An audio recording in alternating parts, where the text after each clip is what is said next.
En cette saison des pluies, les petits commerçants dont les activités ont pris un coup s'adaptent au moment et s'adonnent à la vente d'autres articles favorables à la période pluvieuse. Nous en parlerons dans cette édition.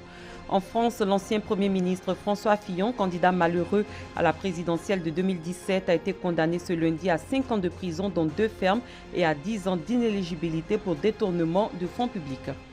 Bonsoir, vous suivez le 19h sur RTI 2. C'est la saison des pluies, une période qui affecte les petits commerces tels que la vente de papier et mouchoirs. Ces commerçants optent désormais pour des produits comme les parapluies et autres articles utiles en cette saison pluvieuse. Comment se passe ce nouveau type de commerce? Arrive-t-il à tirer leur épingle du jeu? Pour trouver des réponses, je vous propose de suivre ce reportage signé Clément Bocco. Fine pluie ce matin dans la commune de Cocody. Au carrefour La Vie, Rokia Fofana, marchande ambulante, propose ses articles aux passants. Moi, je vends lotus. Mais quand il pleut là, je vends un peu de parapluie pour me défendre avec ça. Souvent, on envoie 20, on peut vendre 8, 9, 12. Souvent, quand il pleut fort là, 12, 10, souvent même la 15. Quelques mètres plus bas, un garage à ciel ouvert. Pascal est mécanicien. Son garage tourne à plein régime, même le week-end. La raison, les récentes inondations ont emporté de nombreux véhicules sur leur passage. Les clients nous sollicitent vraiment pour aller dépanner les véhicules qui sont inondés. Ça seulement, c'est une réalité. Voilà, donc vraiment, c'est vrai. Maintenant, en matière de chiffre d'affaires qui va venir, bon, on va voir, on va faire avec. Autre décor, autre commune. Ici, à Yamé, pour contenter toutes les bourses, les vendeuses ont recours à une petite astuce pour mettre au point un imperméable de fortune. Sans payer, on coupe tête là. Pour que les gens qui n'ont pas l'argent pour payer parapluie, ils peuvent payer ça là, 200 pour porter, pour aller au travail.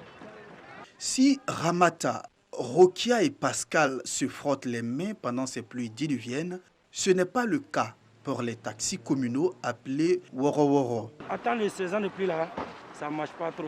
C'est maintenant, ça commence à sortir. Voilà, les gens ne sont pas. On a allé là, après la pluie, on n'arrive pas à travailler. Il n'y a pas de route. S'il pleut, tu les vois les couper. On est obligé de garer. Christelle Niaoré vend de la ticket devant l'allocodrome de Cocody. Pour elle, la saison des pluies rime avec baisse des recettes. Quand il pleut là, on ne va pas client dans le ticket. Il y a des gens aussi qui ne peuvent pas marcher s'il pleut là pour aller au champ. Les choses à cause de la ticket aussi, on ne peut pas mettre au soleil, plus la dérange tout, donc ça va que tout ne marche pas. Les vendeuses riveraines de l'allocodrome de Cocody, elles aussi se plaignent de l'impact de la saison des pluies sur leurs activités. C'est le cas de Sylvie Diolo, mère de 3 enfants. Son activité a pris du plomb dans l'aile avec les pluies diluviennes. Depuis le matin, je suis venue à pas plu. Non, comme à cause de la pluie là, moi je vois que c'est à cause de la pluie. Pour les petits commerçants comme Sylvie, la saison des pluies peut s'avérer désastreuse. Dans plusieurs communes, ces commerces sont en cessation complète d'activité avec les inondations. Abordons à présent des questions de paix. Le médiateur délégué chargé des régions de Gbeke et du Yombol s'est rendu à Botro et Sakassou. Objectif, prévenir les conflits et établir une cartographie des sujets pouvant éprouver la paix et la cohésion sociale. Charles Tatou. Relever les causes des conflits et autres situations de nature à fragiliser la paix et la cohésion sociale. Une forte délégation conduite par Annelone Clarisse Kona rencontre la population de Botro et Sakassou. Conflit foncier et conflit entre éleveurs et agriculteurs. Tout le monde veut des terres pour planter la nacarne et puis bénéficier de ses fruits. C'est sur ça qu'il y a des problèmes de terre. Le non-respect de nos us et coutumes. Les frères que nous avons accueillis ne veulent pas respecter la tradition chez nous. Des contributions et préoccupations à prendre en compte pour le renforcement d'un climat de paix et de cohésion sociale en prélude aux futures consultations électorales. Collecter les situations, les problèmes, les conflits qui menacent la cohésion sociale. Ce sera aussi l'occasion pour le médiateur de la République de lancer un appel à l'apaisement, de lancer un appel au bon ton à l'ensemble des acteurs politiques ivoiriens. Des échanges fructueux selon le délégué. Nous allons mettre ensemble pour que tout ça se trouve une solution. Une importante rencontre est prévue le 29 août 2020 à Yamoussoukro pour établir la cartographie des sujets susceptibles de porter atteinte à la paix et à la cohésion sociale en Côte d'Ivoire. Des comités de veille et de suivi seront mis en place dans chaque département du pays. Autorité administrative indépendante investie d'une mission de service public, le médiateur de la République a pour rôle d'aider au renforcement de la cohésion sociale et de la paix, institué par décret numéro 95-816 du 29 septembre 1995. La Covid-19 est une réalité et les actions se poursuivent sur le terrain pour juguler cette pandémie. Le président de la Fédération ivoirienne de Maracana et discipline associée FIMADA a convié les athlètes de l'Ouest ivoirien à une rencontre, un rendez-vous d'échange et de sensibilisation au coronavirus. Le point de Gervais Kwasi de RTI Mon. Cette rencontre des maracaniers des Ligues de l'Ouest et le premier responsable de cette discipline sportive n'avait pas pour but de livrer un match compte tenu de la crise sanitaire liée au coronavirus.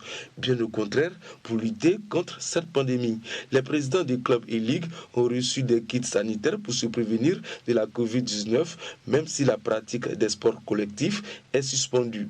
C'est donc dans le cadre de l'exécution du plan de riposte et d'action gouvernementale qu'il a plu à mes pairs du comité directeur de nous soutenir dans cette action de distribution de kits sanitaires à tous nos clubs, dont ceux donc, de la Ligue Ouest 1 et Ouest 2. Ces dons de la FIMADA viennent à point nommé, nous ont confié les maracaniers qui disent être engagés dans le strict respect des mesures barrières. Il faut dire que cela nous va vraiment droit au cœur parce qu'on en avait besoin. Les maracaniers, quand nous avons vu à la télé qu'ils les remettaient pour les gens d'Abidjan, en tout cas on était très pressés. En ce qui concerne les mesures barrières, dans le Guémon Cavalier, c'est respecté, strictement respecté. Ce qui fait qu'à tout moment, je suis dans chaque ville pour voir si les gens s'entraînent ou pas. Et jusqu'à présent, il n'y a pas une équipe qui va contre cette décision. Les maracaniers de l'Ouest, à l'instar de leurs pairs des autres ligues qui ont déjà reçu leurs dons, ont foi que le coronavirus sera vaincu pour le bonheur des adeptes du Maracana. Les nouvelles sont peu reluisantes du côté de l'Égypte. 7 malades de la Covid-19 ont été tués dans l'incendie d'un hôpital. Les patients sont décédés par asphyxie ce lundi dans ce centre de santé privé à Alexandrie. Le sinistre, qui a également fait 7 blessés, avait démarré à la suite d'un court-circuit dans le système de climatisation de l'établissement.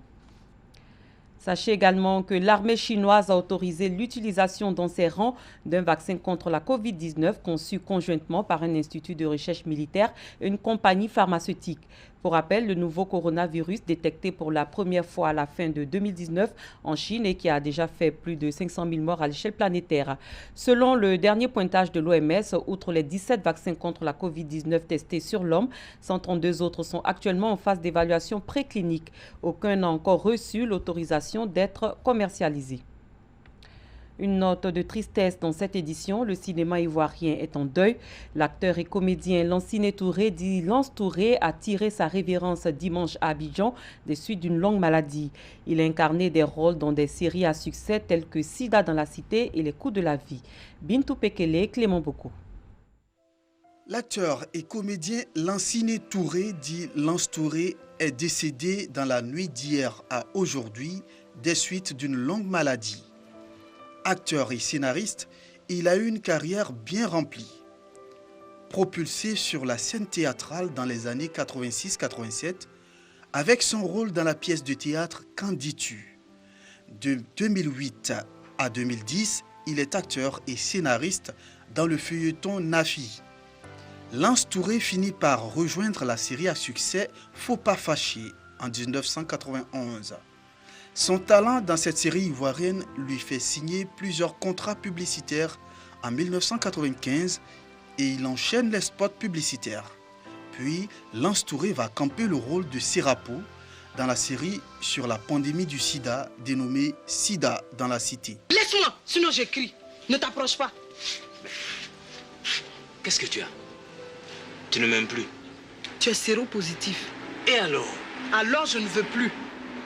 Mado chérie. Sa récente apparition dans le cinéma ivoirien est son rôle joué dans la série Les coups de la vie, où il a encore une fois séduit le public. Depuis les bancs, l'acteur a toujours caressé le rêve d'être comédien. Lance Touré avait plusieurs cordes à son arc. Il était conseiller pédagogique. Lance Touré avait 65 ans et laisse derrière lui 6 enfants. Hors de la Côte d'Ivoire, le mandat de la mission multidimensionnelle intégrée des Nations Unies pour la stabilisation au Mali a été renouvelé pour 1 an. Ce vote, qui se réalise dans un contexte où les diplomates sont plus cléments avec l'épidémie de Covid-19, est aussi un certificat de confiance. Ainsi, la mission est renouvelée jusqu'en juin 2021 avec le même nombre d'effectifs. Pour rappel, la MINUSMA est la 3e opération de paix la plus coûteuse. L'ancien candidat à l'élection présidentielle de 2017, François Fillon en France, a été condamné aujourd'hui à 5 ans de prison, dont 2 ans ferme dans l'affaire du Penelope Gate. L'ex-candidat LR et sa femme ont été jugés coupables dans l'affaire des emplois fictifs impliquant le couple.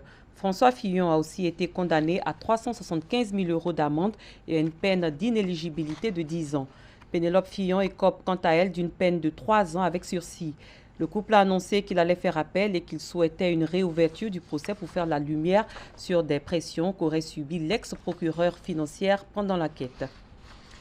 Plus loin, aux États-Unis, les policiers impliqués dans la mort de George Floyd comparaissent aujourd'hui devant un tribunal de Minneapolis pour la première audience de fond consacrée au meurtre de cet Afro-Américain qui a rouvert les plaies raciales aux États-Unis.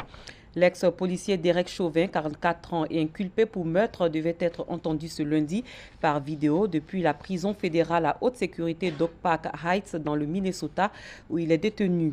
Les policiers qui l'accompagnaient, Alexander Kweng, Thomas Lane et Tutao, poursuivis pour complicité de meurtre, devraient être présents en personne. Les 2 premiers ont été remis en liberté conditionnelle contre le versement d'une caution de 750 000 $. Ils encourent jusqu'à 40 ans de réclusion. Ainsi prend fin cette édition. Merci de l'avoir suivi. Très bonne soirée. À demain pour un autre journal.